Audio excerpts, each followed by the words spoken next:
मेरे प्यारे साथियों, स्वागत है आपका अपने YouTube channel Rajasthan GK study में। दोस्तों, हमारा दुर्गों का टॉपिक चल रहा है जिसमें हम चित्तौड़गढ़ दुर्ग के बारे में अध्ययन कर रहे हैं।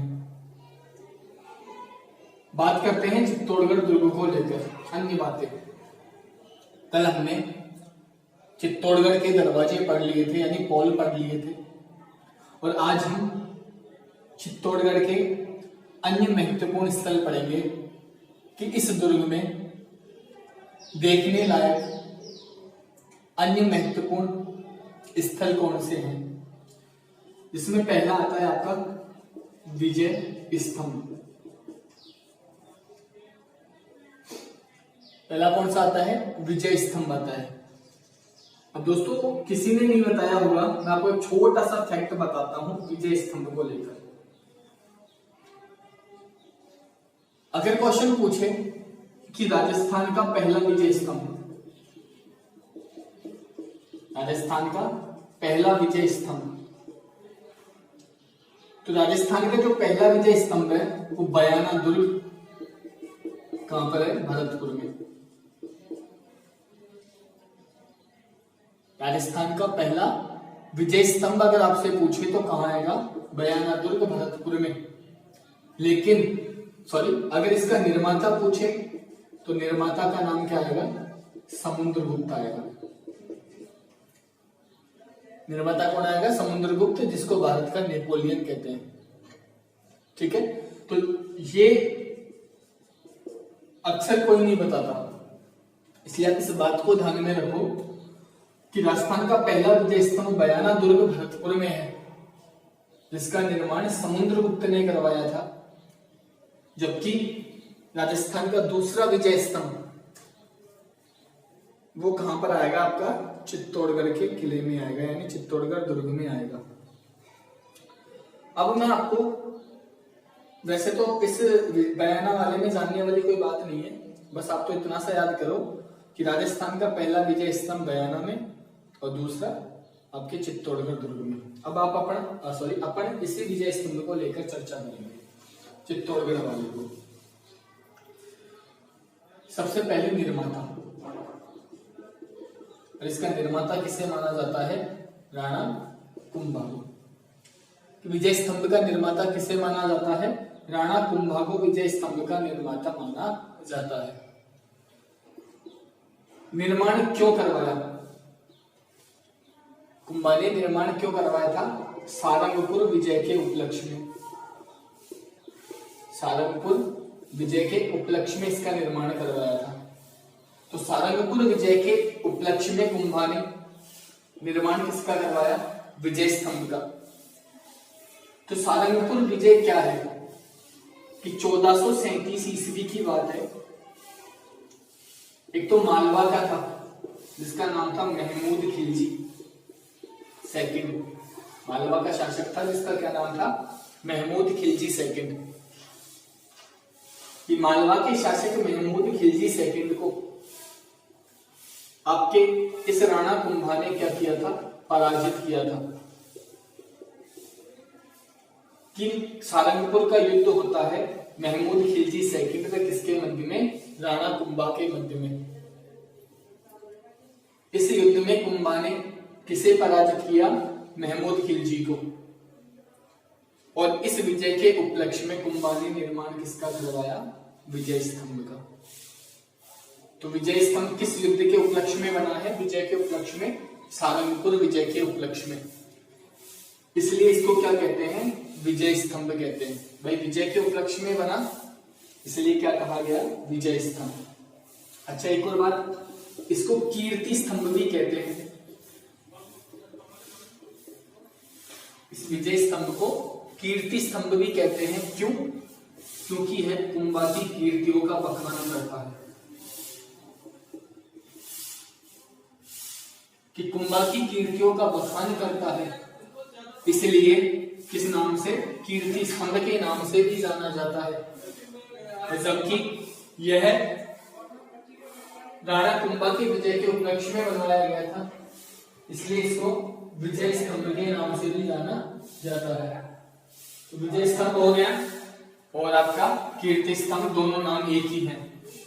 आगे की बात करें विजय स्तंभ के बारे में, वैसे युद्ध 1437 ईस्वी में हुआ था, लेकिन इसका जो निर्माण स्टार्ट हुआ था वो 1440 ईस्वी में शुरू हुआ था और कब तक चला था? 1448 ईस्वी तक चला था।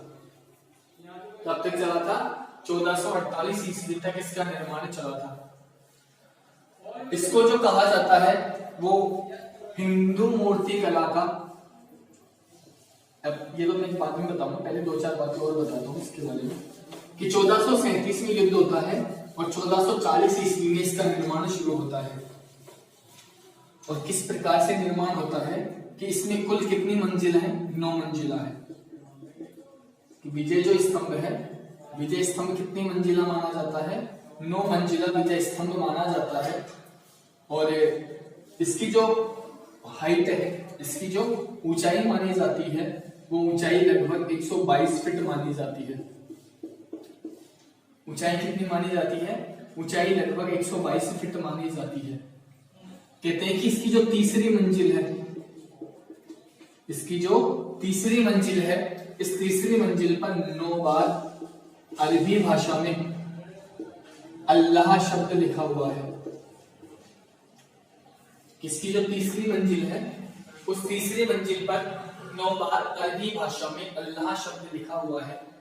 जबकि इसकी जो 8वीं मंजिल है, उस पर एक भी मूर्ति विद्यमान नहीं है, एक भी प्रतिमा नहीं है, किसी की भी प्रतिमा नहीं है। यानी कैसे कि ये जो विजय स्तंभ है ना, इसमें 33 करोड़ हिंदू देवी देवताओं की मूर्ति विद्यमान है। इसमें 33 करोड़ हिंदू देवी देवताओं की मूर्ति विद्यमान है इस विजय स्तंभ में। लेकिन ये जो 8वीं मंजिल है ना, इस 8वीं मंजिल पर एक भी प्रतिमा नहीं है। और तीसरी मंजिल पर 9 बार अरबी भाषा में शब्द कौन सा लिखा हुआ है? अल्लाह शब्द लिखा हुआ है। आगे की बात करें विजय स्तंभ के बारे में, तो 33 करोड़ देवी देवताओं की मूर्ति है, इसलिए इसको भारतीय मूर्ति कला का विश्वकोश कहते हैं। कि भारतीय मूर्ति कला का विश्वकोश कहा जाता है कौन सा स्तंभ? विजय स्तंभ। कि भारतीय मूर्ति कला का विश्वकोश कहा जाता है किसको? विजय स्तंभ को। और ये कहने वाले कौन थे? डॉक्टर गोपीनाथ शर्मा। तो डॉक्टर गोपीनाथ शर्मा विजय स्तंभ को किस नाम से पुकारते हैं? भारतीय मूर्ति कला का विश्वकोश कहते हैं। जबकि डॉक्टर जो ओझा है, इसको मैं ऊपर लिखता हूं कि डॉक्टर जो ओझा है, इसको मैं मिटा देता हूं, आपने लिख लिया होगा कि डॉक्टर ओझा है पंडित गौरी शंकर हिराचंद ओझा, इनका पूरा नाम। ये इस विजय स्तंभ को भारतीय देवी देवताओं का अमूल्य कोश कहते हैं। तो भारतीय देवी देवताओं का जो अमूल्य कोश कहलाता है, कि भारतीय देवी देवताओं का जो अमूल्य कोश कहलाता है, वो भी क्या कहलाता है? विजय स्तंभ कहलाता है। और इस विजय स्तंभ का जो निर्माता माना जाता है वो कुंभा को माना जाता है। ठीक है, कहा जाता है कि इसकी जो 9वीं मंजिल थी वो बिजली गिरने से क्षतिग्रस्त हो गई थी। इसकी जो 9वीं मंजिल थी वो बिजली गिरने के कारण क्षतिग्रस्त हो गई थी, जिसका पुनः निर्माण करवाया था मेवाड़ राजा स्वरूप सिंह ने। यानी मेवाड़ के जो महाराणा थे स्वरूप सिंह ने इस 9वीं मंजिल का पुनः निर्माण करवाया था। इसकी जो 9वीं मंजिल थी एक बार बिजली गिरने से क्षतिग्रस्त हो गई थी, इसलिए 9वीं मंजिल का पुनः निर्माण मेवाड़ महाराणा स्वरूप सिंह ने करवाया था। आगे की बात करें तो इसका मैं आपको वो बताता हूं कि इसका आर्किटेक्चर यानी डिजाइनर किसे माना जाता है, विजय स्तंभ का वास्तुकार किसे माना जाता है, यानी शिल्पी किसे माना जाता है। इसका जो प्रमुख शिल्पी माना जाता है विजय स्तंभ का, वो जैता को माना जाता है। प्रमुख शिल्पी किसे माना जाता है? जैता को माना जाता है। और इस जैता का स्वरूप किया था नापा, पूंजा और पोमा ने। कि विजय स्तंभ का जो प्रमुख शिल्पी माना जाता है वो तो जैता को माना जाता है। कि विजय स्तंभ का जो प्रमुख शिल्पी माना जाता है वो जैता को माना जाता है, जबकि जो सहयोगी माना जाता है वो नापा, पूंजा और पोमा को माना जाता है।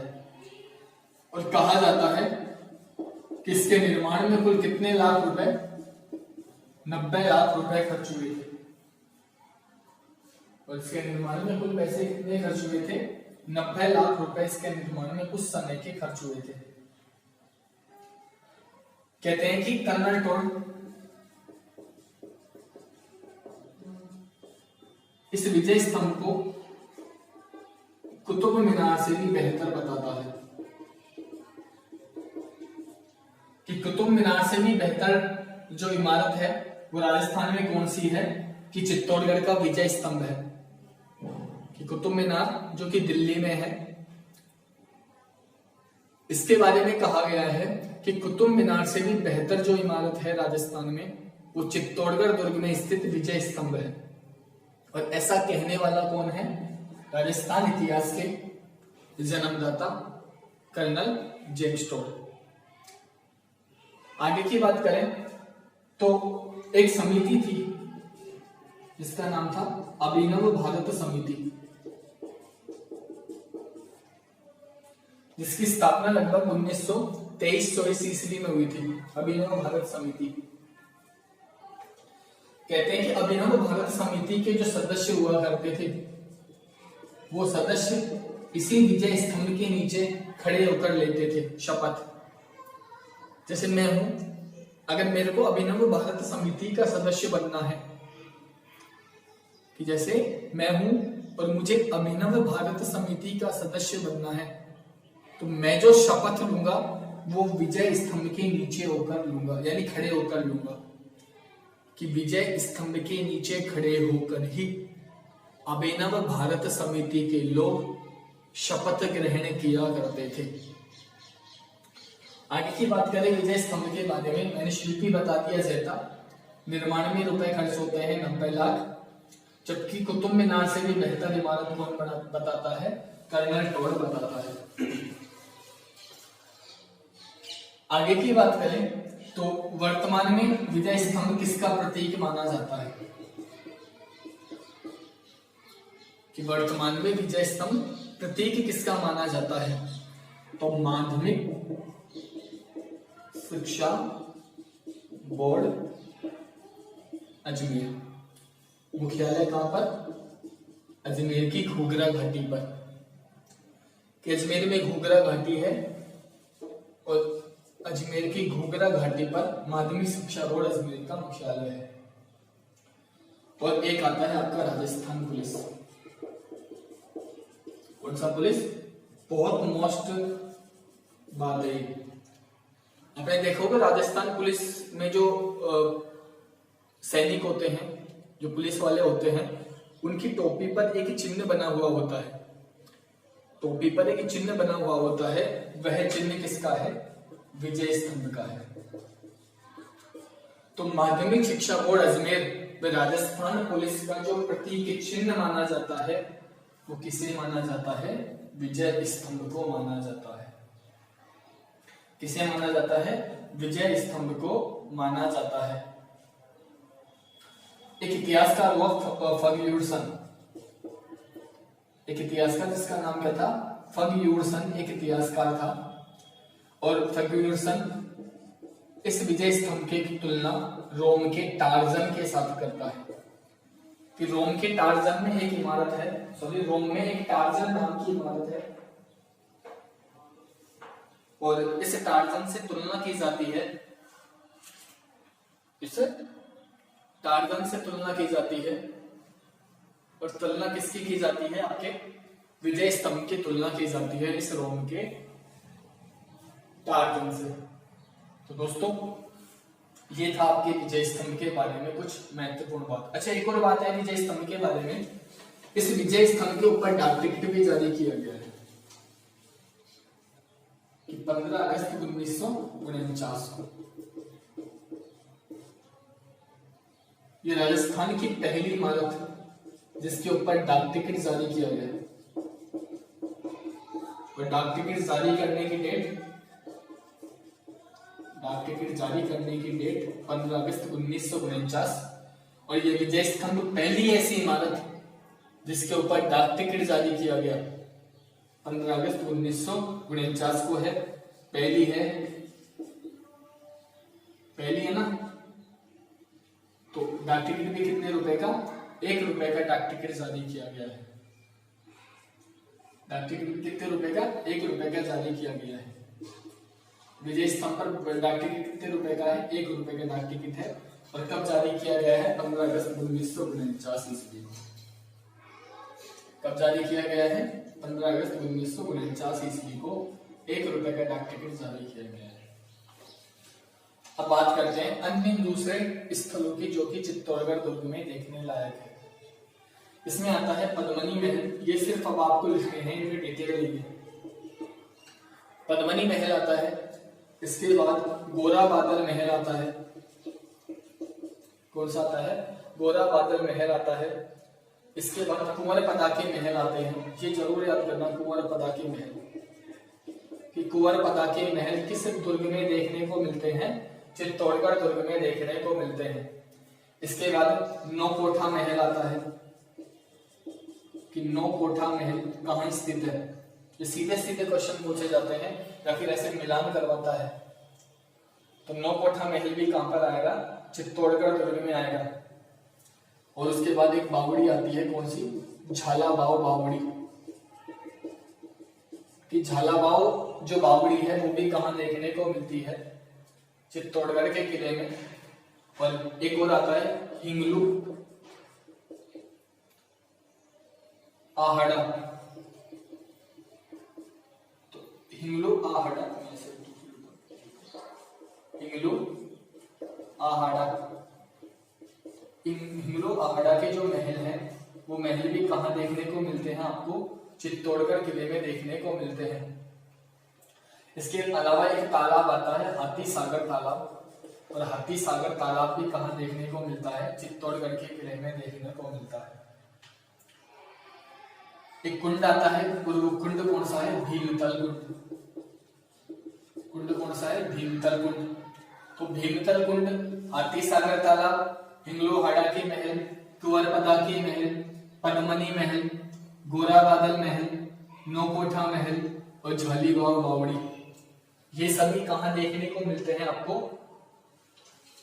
चित्तौड़गढ़ किले में देखने को मिलते हैं। आगे की बात करें तो आता है एक समीदेश्वर मंदिर। समीदेश्वर का मंदिर, जिसको मोकल का मंदिर भी कहते हैं। एक दोस्तों एक बात याद रखना, विजय स्तंभ में, विजय स्तंभ किसको समर्पित है? विष्णु भगवान को समर्पित है। कुंभा के आराध्य माने जाते हैं विष्णु भगवान। और अपने आराध्य की स्मृति में ये भी कहा जाता है विद्वानों के द्वारा कि कुंभा ने अपने आराध्य विष्णु की स्मृति में इसका निर्माण करवाया था। इसलिए इसको किस नाम से, विजय स्तंभ को विष्णु स्तंभ के नाम से भी जाना जाता है। तो समीदेश्वर या मोकल का मंदिर जो मूलतः किसका मंदिर है? विष्णु भगवान का मंदिर है। कि समीदेश्वर का मंदिर या मोकल का मंदिर आपको कहां देखने को मिलेगा? चित्तौड़गढ़ दुर्ग में देखने को मिलेगा। इसका जो वास्तविक निर्माता माना जाता है, इसका जो वास्तविक निर्माता माना जाता है वो परमार राजा किसको? भोज को माना जाता है।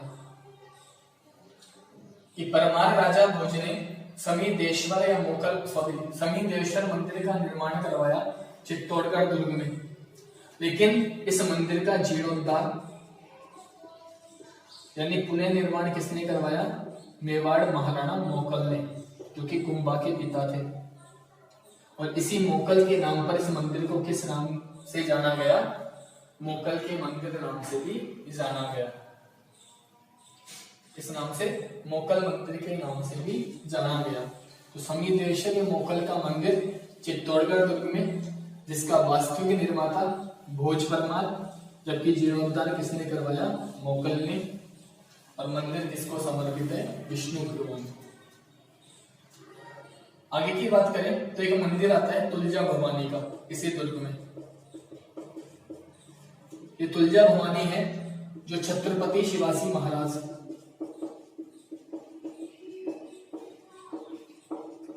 छत्रपति शिवाजी महाराज की क्या मानी जाती है? आराध्य देवी मानी जाती है तुलजा भवानी। और इस मंदिर का जो निर्माता माना जाता है वो बनवीर को माना जाता है, जिसने चंदन की हत्या करी थी, क्योंकि पन्ना धाय का बेटा था। कि तुलजा भवानी छत्रपति शिवाजी महाराज की आराध्य देवी, और इस मंदिर का निर्माण किसने करवाया था? बनवीर ने इस मंदिर का निर्माण करवाया था। एक और आता है, एक और मंदिर आता है जिसको आप श्रृंगार चबरी कहते हो। क्या बोलते हो आप? श्रृंगार चबरी बोलते हो। ये मूलतः किसका मंदिर है? शांतिनाथ का मंदिर है। एक जैन तीर्थकर है शांतिनाथ, तो शांतिनाथ का जैन मंदिर है। तो आपसे पूछ ले कि श्रृंगार चबरी क्या है, तो आप बताओगे एक जैन मंदिर है और किसको समर्पित है? शांतिनाथ को समर्पित है। कि श्रृंगार चबरी एक जैन मंदिर है और किसको समर्पित है? शांतिनाथ को समर्पित है। कहते हैं कि इसका जो निर्माण करवाया था वो कुंभा के कोषाध्यक्ष थे, जो कुंभा के कोषाध्यक्ष की देखरेख किया करते थे, जिसका नाम था बेलका। यानी कुंभा का जो राज्यकोष था उसकी सुरक्षा किया करते थे, उसकी देखभाल किया करते थे कौन? बेलका नामक व्यक्ति। और इस बेलका नामक व्यक्ति ने इस श्रृंगार चबरी का निर्माण करवाया था। और यहां पर रमाबाई जो कि कुंभा की बेटी है, रमाबाई जो कि कुंभा की बेटी है, इसके विवाह की चबरी भी बनी हुई है। रमाबाई जो कि कुंभा की बेटी है, इसके विवाह की चबरी कहाँ बनी हुई है? श्रृंगार चबरी। और डायरेक्ट अगर आपसे दुर्ग पूछ ले तो कौन सा दुर्ग? चित्तौड़गढ़ का दुर्ग। और श्रृंगार चबरी किसका मंदिर है? एक जैन मंदिर है, जो कि शांतिनाथ का जैन मंदिर है। आगे की बात करते हैं तो एक सतवीस देवरी और आता है, ये भी एक मंदिर है जैनियों का, सतवीस देवरी। अच्छी तरह पढ़ना सतवीस देवरी को। जैन धर्म में कुल कितने तीर्थकर हुए हैं? 24। जैन धर्म में कुल कितने तीर्थकर हुए हैं? 24। इन 24 तीर्थकर हैं, इनकी 27 प्रतिमाएं इस चित्तौड़गढ़ दुर्ग में स्थापित है। 24 तीर्थकरों की 27 प्रतिमाएं चित्तौड़गढ़ दुर्ग में स्थापित है। 24 तीर्थकरों की 27 प्रतिमा चित्तौड़गढ़ दुर्ग में स्थापित है और किस नाम से जानी जाती है? सतवीस देवरी। सत यानी 7 और 20 कुल कितने हो गए? 27। तो 27 प्रतिमाएं कितने तीर्थकरों की? 24 तीर्थकरों की। अब मैं आपको लास्ट लाइन बताता हूं इस चित्तौड़गढ़ दुर्ग के बारे में, जो कि आपको शायद इस बार पटवारी के एग्जाम में देखने को मिल जाए। क्वेश्चन एक इतिहासकार है जिसका नाम है ह्यूज केसन।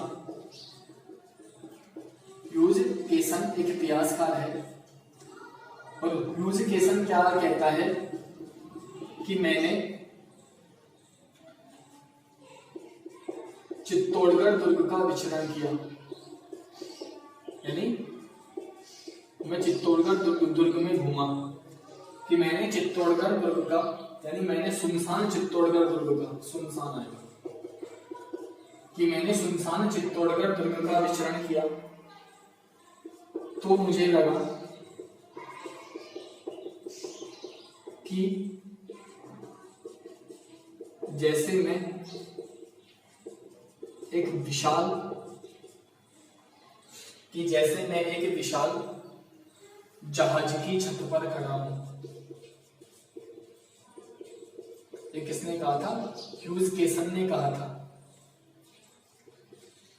तो ह्यूज केसन जिसने चित्तौड़गढ़ का भ्रमण किया, चित्तौड़गढ़ घूमा और बाद में इस चित्तौड़गढ़ के बारे में कहा कि मैंने सुनसान चित्तौड़गढ़ दुर्ग का विचरण किया, तो मुझे लगा कि जैसे मैं एक विशाल जहाज की छत पर खड़ा हूं। तो दोस्तों, ये था आपके चित्तौड़गढ़ का किला। आप इस वीडियो को ज्यादा से ज्यादा शेयर करें, लाइक करें तथा हमारे चैनल को सब्सक्राइब करें, ताकि इसी तरह की आपकी वीडियो, इस तरह की वीडियो और भी अच्छी इससे वीडियो आप तक पहुंच सके और आप गवर्नमेंट जॉब लग के अपना, अपने समाज का तथा अपने परिवार के माता पिताओं का, सबका नाम रोशन कर सके। धन्यवाद दोस्तों। वंदे मातरम। जय हिंद।